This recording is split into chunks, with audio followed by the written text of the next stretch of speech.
Il y a maintenant un mois, on a annoncé une baisse des prix à la Casdalerie. Je vous l'avais promis depuis un an, ça a été fait et ça m'a fait extrêmement plaisir. Les menus sont passés de 15,50 ou 14,50 € à 12,90 sans boisson ou 13,90 €, ce qui fait une baisse de 60 ou 1,60 € selon la formule, le sandwich que vous choisissiez, etc. Il n'y a pas que les formules qui ont baissé de prix, mais également les sandwichs. Vous savez qu'ils avaient déjà baissé de prix une première fois, mais maintenant tous les sandwichs sont disponibles à moins de 10 €, 9,90 €. C'était important pour moi de pouvoir tenir cette promesse. En parallèle de ça, on a lancé un nouveau produit qui est présent juste ici, le Bad Boot Bœuf Cheddar, les amis. Donc c'est un sandwich qui change, il n'est pas fait dans le même pain, d'accord? Il est un petit peu moins lourd, etc. que le semaine, mais ça permettait de proposer un produit d'entrée et d'appel moins cher. Il est disponible tout seul à 6,90 € ou alors 9,90 € en menu complet avec des frites et de la boisson. Depuis un peu plus d'un an, la Casdalerie existe. On a globalement de très bons retours, ça fait plaisir. On a été très transparent sur les prix, les nouveautés, les machins. Ça me tenait à cœur de pouvoir vous proposer quelque chose de moins cher et qui reflète sans doute plus vos attentes, ok? Parce que la plupart des retours qu'on avait, ils étaient très positifs. Franchement, grave bon, j'ai bien kiffé. Surtout les frites, j'ai pris Casdal Kefta, c'était plutôt pas mal. Pas mal. En vrai, c'était bien bon. Hein. En fait, au début, j'ai vu le truc arriver, je me suis dit que j'allais avoir faim encore après, mais bien balèze. Hein. Franchement bien, beaucoup de frites, en plus elles sont bonnes. Ouais, ça se voit, il y a des petites épices sur les frites, c'était carré. Et même le sandwich, en vrai au début on se dit c'est petit, et après au final ça cale de ouf. Honnêtement, rien à dire, c'est bon, c'est frais, le poulet il est bon, les ingrédients ils sont bons, l'accueil est agréable, les locaux sont propres, on est bien accueillis, on est bien servi, on mange bien. Une belle découverte en tout cas, et je pense que je reviendrai. Mais sinon, ce n'était pas rare d'avoir des gens qui disaient « c'est bien, mais peut-être un peu cher pour ce que c'est ». Forcément, nous, on est obligé de prendre ça en compte et ça nous travaille parce qu'on se dit si quelqu'un vient, qu'il est content de ce qu'il a mangé, mais qu'il revient pas parce qu'il trouve ça un peu cher, c'est relou. Et en plus de ça, avec un an, 4 restaurants, on a plus d'expérience, plus de volume, plus de contacts et c'est ce qui permet de négocier avec les fournisseurs et donc de baisser les prix. Et c'est ce qu'on a fait. Et ça a été une très grande réussite parce que maintenant que je vous ai dit que les prix ont baissé, ça fait maintenant un mois, on va disséquer et on va voir à quel point ça a été une réussite. Et je suis là pour vous donner des chiffres. Parce que vous comprenez que quand vous baissez les prix, vous avez besoin de plus de personnes qui viennent dans ton restaurant pour réussir à toucher le même chiffre d'affaires que tu avais fait avant. Logique, le panier moyen va baisser. Mais est-ce que ça a été compensé par une hausse de la fréquentation? Et la réponse est oui, les amis, vous avez répondu présent et ça fait très plaisir. Dans les 2 semaines qui ont suivi la baisse des prix, les restaurants La Casdalerie ont vu leurs commandes sur place grimper de près de 40%. 40% de personnes en plus sont venues sur place. C'est absolument énorme et c'est là où on voit que le signal prix est un signal très fort pour les gens. En payant moins cher, il y a eu plus de monde. Les gens se sont dit ok, on peut y aller. Peut-être qu'il y avait un frein pour certains, peut-être que c'était l'occasion pour certains de même revenir, de réessayer ou de se dire que psychologiquement à 12,90 ou 13,90 € c'est ok pour tester. C'est vrai qu'à la base, j'avais vu les prix, c'était un petit peu cher. Du coup, là, avec la baisse des prix, ça permet de tester plus facilement et puis d'y revenir. J'ai vu qu'il fallait lâcher un lago d'or avant. Franchement, là, je trouve ça va. Peut-être qu'il y en a certains aussi qui voulaient essayer la nouveauté. Peut-être que certains avaient de plus petits budgets. Et donc, du coup, le fait d'avoir le Bad Boot, ça a été un signal fort pour eux. En tout cas, une hausse de la fréquentation de 40%, c'est énorme. Les restos ont fait certains des plus gros chiffres qu'ils ont fait dans leur histoire, d'accord? Certains ont plus d'un an maintenant. Il y a certains restos qui ont plus d'un an d'existence. Donc, on a vraiment de la data, on est capable de voir ça. Et grosso modo, le mois de mai a été excellent pour nous. C'est un mois où, en plus, même sur ce début juin, etc., pour la street food, les fast food, c'est pas toujours facile. C'est un mois avec beaucoup de ponts, beaucoup de jours fériés, des fois de la pluie. Donc, c'est pas forcément là où tu fais tes meilleurs chiffres. Et pourtant, on a réussi à sortir l'un des plus gros mois de notre existence. Donc, c'était un immense plaisir. Clairement, l'argent, c'est le nerf de la guerre. Hein.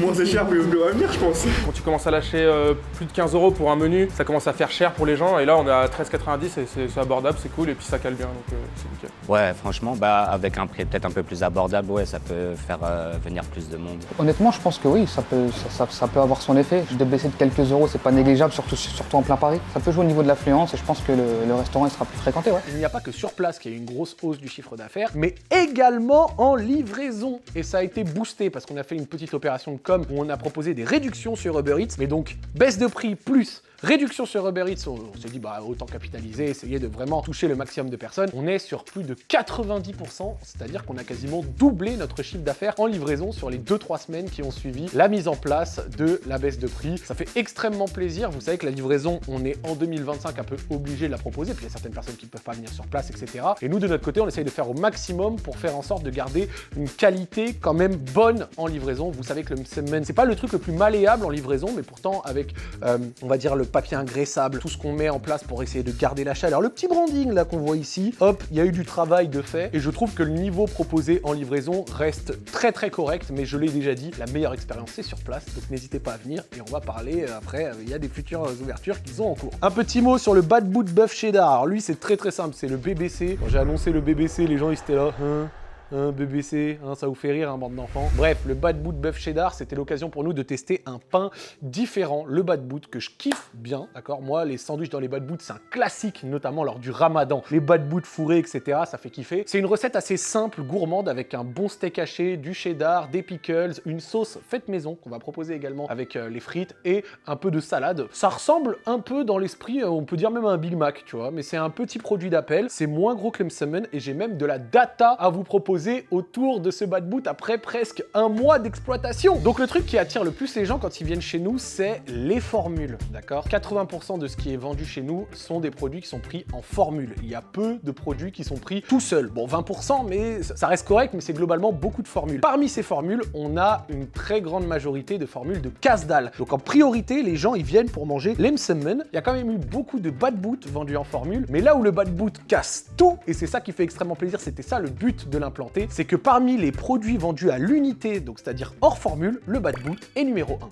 C'est-à-dire que vraiment, il y a plus de Bad Boot vendus à l'unité que de casse-dalle. C'est aussi ça l'idée d'avoir un sandwich à 6,90 €. Tu viens à la casse-dallerie, t'as une petite faim, ou alors t'es un gros gourmand, t'es la big faim, tu peux te taper une formule Msemen plus un Bad Boot. Bon, à ce moment-là, t'es sur le brancard, mais c'est possible, et pour un prix qui reste convenable. C'est doux. Ouais, c'est léger. Ouais, le pain, on sent presque pas en fait, tellement il est léger. Moi j'aime bien, c'est du cheddar à l'intérieur. J'aime bien la sauce, moi aussi. Si j'avais faim, je l'aurais tapé en entier. Donc voilà pour le Bad Boot, belle réussite. L'avantage du Bad Boot en plus, c'est que ça coûte beaucoup moins cher à faire qu'un Msemen. Quand tu fais grosso modo un sandwich, le plus important c'est de garder un food cost, donc c'est comme ça que ça fonctionne dans l'industrie, autour de 25-28%, d'accord. Les 70% restants servant à faire de la marge, à payer les différentes charges, les machins, les bidons, je vous fais pas un dessin. Et l'avantage c'est que le Bad Boot, on le touche beaucoup moins cher que le Msemen. Là où le Msemen fait maison de qualité se touche à plus d'1 € pièce. Et c'est là où par exemple la casse-dallerie va avoir peut-être pas plus de mal, parce que Msemen c'est un produit plus complexe, plus cher à faire par exemple que le pain burger. Quand vous allez par exemple dans des concurrents qui font des burgers, selon la qualité et le pain qu'ils choisissent, ça va coûter 20 ou 30 centimes, et pour un bon potato buns de qualité, ça peut coûter 70 centimes, là où le Msemen peut coûter plus d'1 € à récupérer. Chez nous, il est fait à façon que pour nous, c'est pas un Msemen que vous trouvez ailleurs. C'est pour ça d'ailleurs qu'il est pas ultra feuilleté, parce qu'on a eu des Msemen plus feuilletés, mais on a vu des défauts dessus. Bref. Donc voilà pour l'effet de la baisse des prix, ça me fait extrêmement plaisir d'avoir pu tenir cette parole qui me tenait à cœur, et je suis très content de voir que vous avez répondu à l'appel. N'hésitez pas à y aller, la casse-dallerie a baissé ses prix, et en plus ce n'est pas en mode offre, d'accord, c'est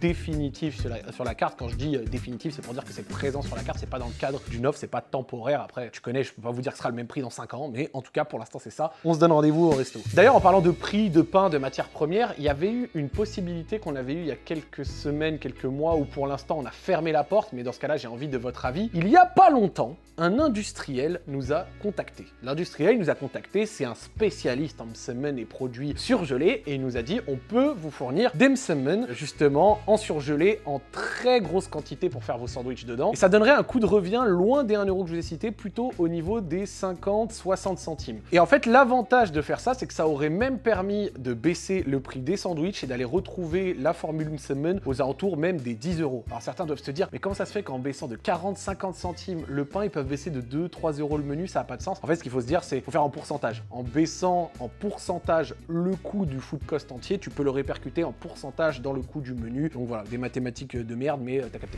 Donc on s'est posé la question, parce qu'on s'est dit au final le prix, les vannes, les machins, les trucs. Mais là pour le coup, le Msemen en industriel, dans la manière dont ça a été proposé, et quand on a checké tout ça, machin, le produit, les tests, en plus c'était même pas fait complètement à façon, donc c'est-à-dire que c'était même pas forcément un semaine qu'on retrouvait que chez nous. Je me suis dit que c'était pas forcément la bonne chose. Payer moins cher, je peux comprendre que certains le veulent, et je peux m'accommoder du fait qu'on puisse me dire que la Casdalerie c'est un peu cher, mais je peux pas m'accommoder du fait qu'on me dise que c'est naze. Tu vois ce que je veux dire? Alors après, évidemment, tout le monde a des expériences, certains vous êtes déjà venus. En général, les gens qui viennent, ils kiffent, certains ont peut-être un peu moins kiffé, il n'y a pas de souci, ça peut arriver, c'est la cuisine, il y a les goûts de tout le monde, des fois c'est bien fait, c'est mal fait. Mais là, pour le coup, avec le msemen fait en surgelé, de la manière dont on a testé tout ça machin, ok, ça aurait été pas cher, mais... Franchement, je vais être honnête avec vous, pénible, pénible. Vous me dites ce que vous en pensez en commentaire. C'est ça que je suis très ouvert, je vous parle un petit peu de toutes les choses qu'on peut vivre. C'est vraiment une aventure entrepreneuriale, mais globalement, on est devant plein de choses et je suis obligé de vous en parler. Vous avez les commentaires, vous me donnez votre avis. Et récemment aussi, avec la Casdalerie, on a fait un autre truc que vous avez kiffé, c'est la vidéo chef. Et oui, j'ai ramené des chefs, Justine Piluso, Norbert Tarrer, Moïse, qui sont venus tester les sandwichs et donner leur avis, les refaire et donner des pistes pour les améliorer. Parce qu'en fait, quand tu as un resto, il n'y a pas que juste les nouveautés, d'accord? Oui, quand tu mets une nouveauté, les gens ils sont excités, ils sont contents, ah, nouveauté, trop bien, machin, nana. Mais forcément, améliorer l'existant pour essayer de proposer le meilleur produit possible, c'est important. Et hier, on a fait un grand testing pour prendre en compte les retours qu'ils ont fait, essayer de proposer un meilleur produit et ça a donné des premiers résultats. Je vais vous en parler. On va commencer par le poulet avocat. Alors le poulet avocat, c'est très simple, c'est un sandwich qu'on proposait donc de poulet avec de la méchouilla, des tomates cerises, de l'avocat donc en tranches, du poulet, de la sauce frite et fermée dans le msemen. Petit problème qui a été mis en avant dans la vidéo des chefs, c'est que l'avocat, en tout cas l'avocat qu'on utilisait, c'était pas un avocat au goût très prononcé et vu qu'on l'épissait pas de ouf, bah il passait limite un petit peu à travers. C'est ça que je veux dire, genre on ressentait pas super bien le goût. En plus t'avais la méchouilla qui était un peu amère, si le sandwich était pas très bien fait, le poulet pouvait reprendre sec. Bref, on a changé ça. Le premier conseil c'était de faire de la purée d'avocat pour essayer d'avoir le truc un peu différemment. On a fait le testing. On a testé l'avocat classique comme on faisait donc en tranche, de la purée d'avocat nature, d'accord, pour voir est-ce qu'en purée le goût ressort plus, voilà, est-ce que ça a besoin d'être encore un peu épicé, ou alors on épice de la purée d'avocat et là ça devient carrément un guacamole. Bon, avocat normal, elle, je suppose. On a pris les retours des chefs concernant le poulet avocat. Celui-là il est épicé, l'avocat, si c'est pas de bêtises. C'est un avocat normal sans épices. Ok. Le poulet il est mariné avec des épices.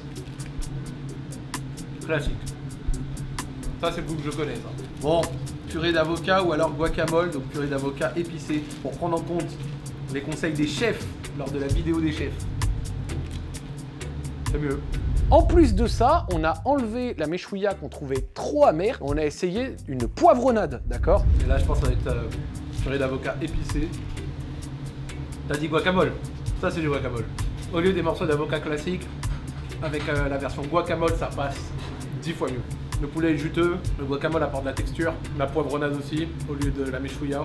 Il y a la sauce, donc c'est pas sec, c'est le vainqueur.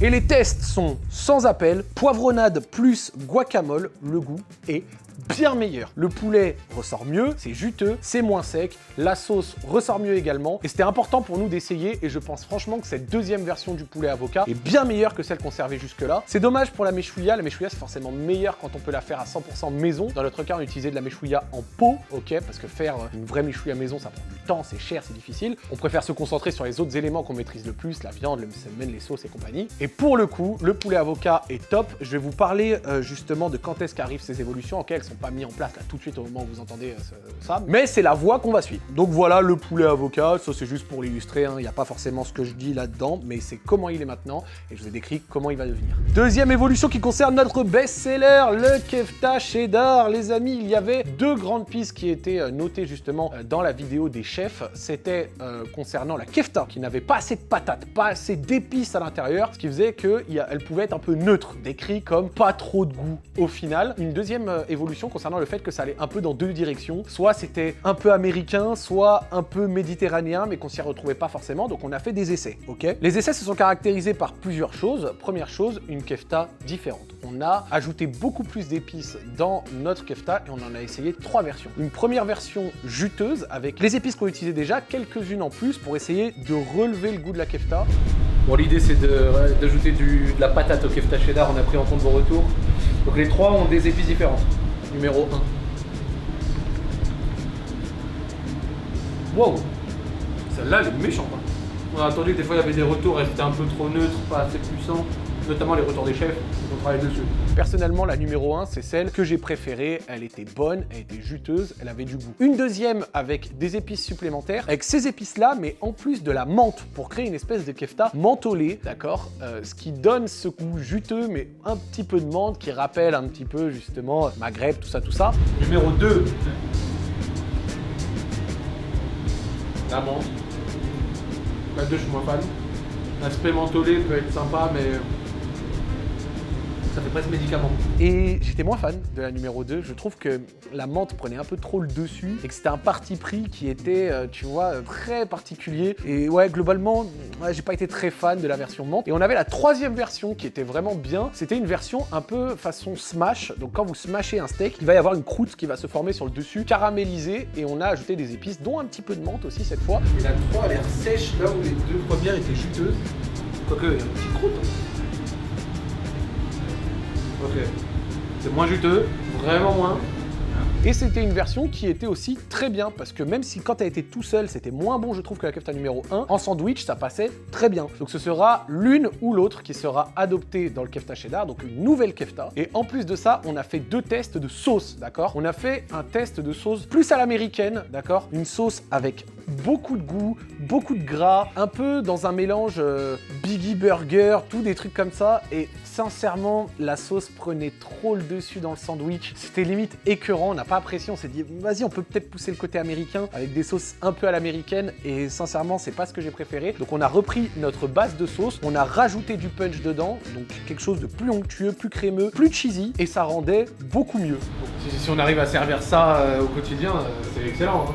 Le semen est bon, la kefta elle a de la patate, la sauce là elle est mieux.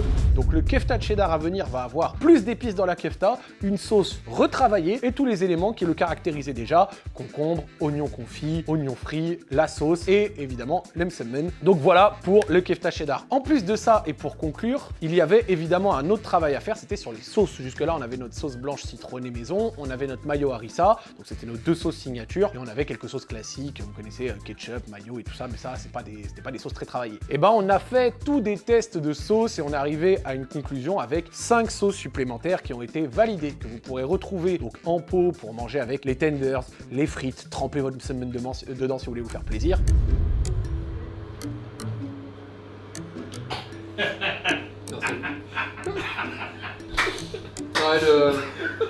Non, des fois les testings faut... Mais tu sais que Taylor, quand tu l'as goûté, il a eu la même réaction. Ah, elle est horrible. Dans ce pot, c'est ce qu'on appelle la sauce anti-fitna. Sauce marocaine, sauce algérienne mélangée. Après, j'ai vu ta réaction, ça a l'air horrible. Non, je sais pas quoi. Non, c'est pas si horrible parce que l'Algérienne. Non, je suis obligé de reconnaître que l'Algérienne prend le dessus là. Non, algérienne marocaine les frères, c'est bien pour les mariages mais c'est pas pour les sauces. Et on va regarder pour essayer de voir si certaines de ces sauces peuvent s'adapter dans les sandwichs. On s'est même posé la question si à un moment on laisserait pas le choix au consommateur de la sauce qu'il aimerait dans son sandwich, ou alors est-ce qu'on impose le sandwich avec la sauce? Est-ce qu'au final on laisserait pas les gens choisir la sauce qu'ils veulent dans leur sandwich? Après, tu prends le. En fait, tu prends 2 risques que les gens fassent de la merde. Réel. Et qu'ensuite en cuisine ça suive pas. Ouais. Faut garder la simplicité de la recette. Mais. Je pense que si les sauces elles étaient déjà préparées en amont en cuisine, ce serait si difficile que ça d'ajuster quelle sauce est dans son lit. Non, c'est vrai. Non, en réalité ça s'apprend, je pense. C'est juste qu'ils n'auraient pas l'habitude par rapport à ce qu'on faisait tout de suite. Mais... Ouais, ça se discute. Tu sais ce qu'il faudrait faire pour être sûr de ça? Faudrait faire les 5 sandwichs et chacun avec une des sauces, ce qui ferait 25 sandwichs à essayer. Ou alors on essaye tous les sandwichs avec toutes les sauces et ceux qui sont les plus mauvais, on les enlève et on garde qu'une petite sélection. Vous me dites ce que vous en pensez en commentaire. Est-ce que vous préférez qu'on vous laisse le choix de la sauce? Est-ce qu'on vous l'impose? Est-ce qu'on vous donne un panel de celles qu'on a testées et qui passent bien avec le sandwich? Bref, encore une fois, ça m'intéresse d'avoir vos retours et c'est les pistes d'amélioration qu'on va apporter sur l'existant, des nouvelles sauces et des modifications sur le poulet avocat et sur le kefta cheddar. En plus de ça, évidemment, on a notre testing à nous où on teste des choses, mais c'est intéressant d'avoir de la communauté. Je l'avais fait pour la recette kebab, mais je me dis que ça pourrait être intéressant d'avoir un testing communautaire. Donc on s'était dit qu'on pourrait peut-être faire même une vidéo YouTube où on fait goûter tous les sandwichs avec toutes les sauces potentielles, faire des notes sur 10 et éliminer au fur et à mesure jusqu'à se dire ok, tel sandwich avec telle sauce, tel sandwich avec telle sauce, tel sandwich avec telle sauce. Ça permet de vous impliquer. J'aime bien depuis le début de la création de la Casdalerie de vous parler un petit peu justement des évolutions, des trucs à ajouter, des trucs machin. Bref. Les derniers petits éléments, ce sandwich, c'est le sandwich kebab qui était justement voué à être temporaire. Et si je dis ça, c'est que maintenant il n'est plus temporaire. Déjà vous le kiffez, vos retours dessus sont très très bons, donc ça veut dire qu'on a choisi une bonne référence de kebab, ce qui n'était pas facile. En plus de ça, la recette, elle parle à tout le monde, elle était appréciée, elle n'est pas très difficile à faire et à garder, donc maintenant, il est définitivement à la carte. Donc voilà pour les sandwichs. La dernière fois, il y a quelques mois, j'avais fait une erreur, c'était de vous annoncer une nouvelle ouverture courant février-mars. Qu'est-ce qui s'est passé après ça? On avait des travaux dans un local et puis